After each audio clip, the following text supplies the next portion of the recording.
Number 7 معالم التنزیل.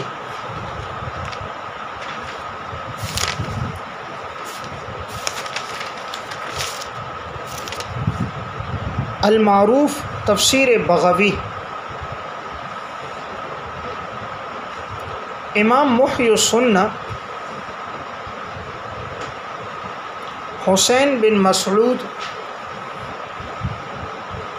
الفراء بغوی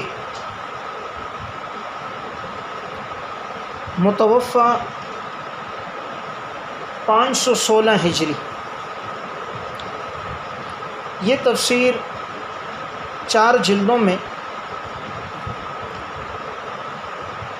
ادارہ تالیفات اشرفیہ ملتان سے بھی طبع ہے، بیروت سے بھی طبع ہے، داراحیاء التراث سے، دارالمعارفہ سے، اور اسی طرح پاکستان میں بھی ادارہ تالیفات اشرفیہ ملتان سے طبع ہے. یہ امام بغوی رحمہ اللہ وہ ہیں کہ جنہوں نے مصابیح نامی کتاب لکھی، جس پر جو مشکات لکھی گئی ہے آپ نے پڑھی ہے، تو یہ مشکات مصابیح پر لکھی گئی. تو مصابیح بھی ان کی تصنیف ہے، اور ان کی دوسری ہے شرح السنہ. اس میں انہوں نے تمام احادیث کو یکجا کیا ہے اور احادیث کی مختصر وضاحت کی ہے. اور ان کی تیسری کتاب ہے الجمع بین الصحیحین. اس میں انہوں نے بخاری اور مسلم کی روایات کو حذف اسناد اور تکرار کے ساتھ جمع کیا. اور ان کی چوتھی ہے التہذیب فی الفقہ. التہذیب فی الفقہ میں انہوں نے فقہ شافعی کے مطابق مسائل کا تذکرہ کیا. امام بغوی چونکہ شافعی المسلک تھے، اس لیے ان کی تصانیف میں بھی اس طرف رجحان معلوم ہوتا ہے. امام بغوی رحمہ اللہ کی یہ تفسیر نہایت مفید ہے. علامہ ابن تیمیہ رحمۃ اللہ علیہ اس تفسیر کے متعلق فرماتے ہیں البغوی تفسیرہ مختصر من الثعلبی.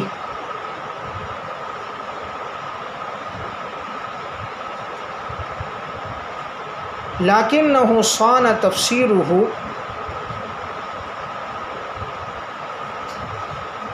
عن الاحادیث الموضوعۃ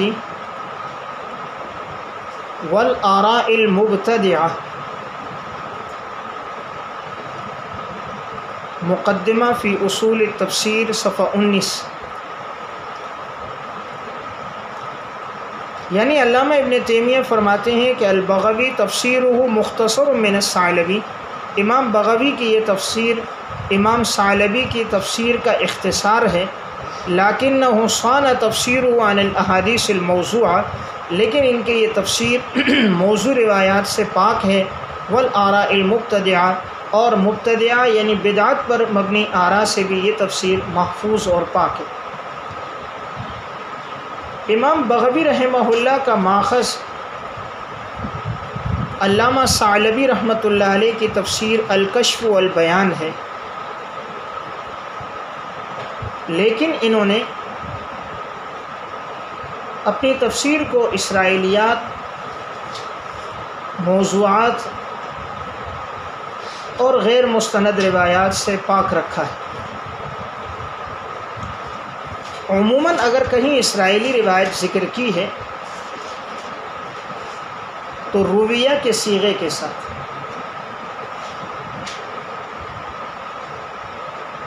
جس سے قاری کو معلوم ہو جاتا ہے کہ یہ روایت ضعیف ہے. تو عموماً ضعف کی طرف صیغہ مجہول سے انہوں نے نشاندہی کی ہے. ان کا اسلوب یہ ہے یہ آیت کے مشکل الفاظ کے معانی نقل کرتے ہیں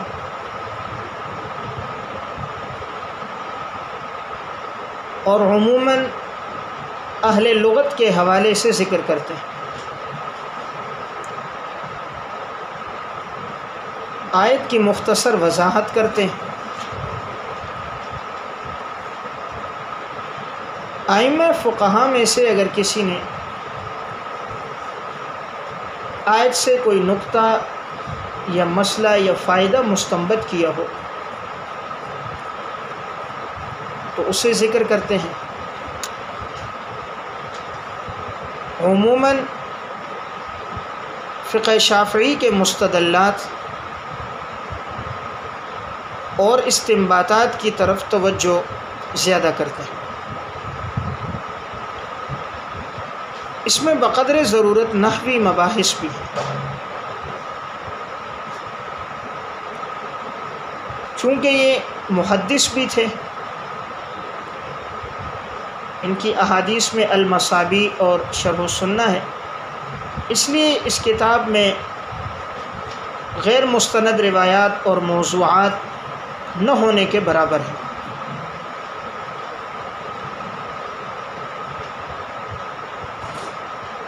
تو یہ مختصر اور جامع تفسیر ہے۔ البتہ درج ذیل مقامات ایسے ہیں کہ جس میں انہوں نے اسرائیلیات ذکر کی، اگرچہ صیغہ مجہول سے اشارہ تو کر دیا لیکن صریح الفاظ میں تردید نہیں کی۔ اسی لیے پڑھتے وقت ان مقامات کو غور و فکر سے مطالعہ کیا جائے تو وہ مقامات یہ ہیں۔ نمبر 1، یہ میں آپ کو آیت نمبر اور جلد اور صفحہ نمبر بتا دوں گا، یہ اسی نسخے کے مطابق ہے، جو ادارہ تالیفات اشرفیہ کا نسخہ یہاں آپ کے پاس بھی پڑا ہوگا، تو اسی نسخے کے مطابق یہ جلد اور صفحہ نمبر ہے، اس لیے جلد صفحہ آیت نمبر لکھ لیں اور بعد میں ان آیات کے تحت یہاں دیکھ لیں۔ نمبر 1، سورہ بقرہ آیت نمبر 51، جلد نمبر 1 صفحہ 72-73۔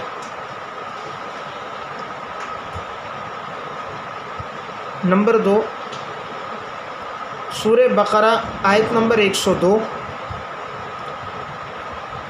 جلد نمبر 1 صفحہ 100 اور 101۔ نمبر 3، سورہ ہود آیت نمبر 37، جلد نمبر 2 صفحہ 382۔ نمبر 4، سورہ یوسف آیت نمبر 24،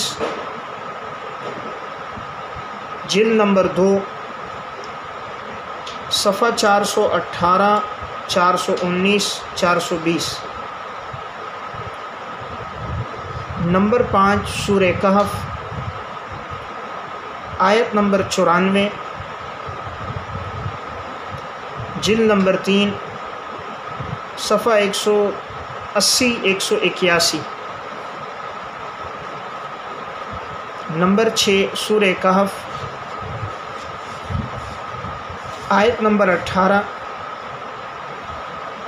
جلد نمبر 3 صفحہ 154۔ نمبر 7، سورہ نمل آیت نمبر 82، جلد نمبر 3 صفحہ 428، 429۔ نمبر 8، سورہ صاد آیت نمبر 21،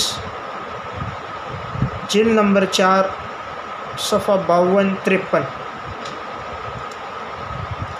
نمبر 9، سورہ صاد آیت نمبر 34، جلد نمبر 4 صفحہ نمبر 62-63۔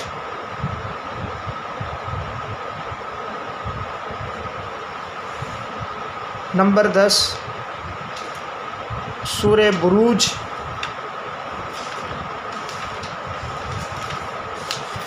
آیت نمبر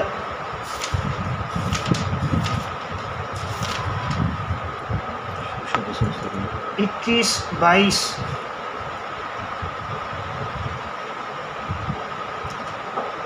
اسی طرح یہ جو دو آیات ہیں، ان یأجوج و مأجوج مفسدون فی الارض اور فوجد عبدا من عبادنا آتیناہ رحمتا من عندنا وعلمناہ من لدنا علما، ان آیات کے تحت بھی اسرائیلیات ذکر ہیں،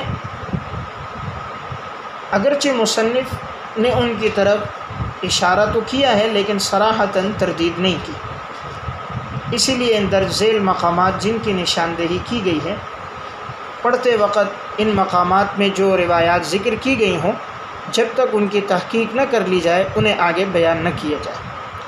لیکن بہرحال خلاصہ یہ ہے کہ تفسیر اختصار کے باوجود نہایت مفید ہے اور یہ موضوعات اور غیر مستند روایات سے پاک ہے، اور اسرائیلیات کا تذکرہ بھی اس میں بہت کم ملتا ہے، جہاں ہے تو وہاں مصنف نے اشارہ کر دیا ہے۔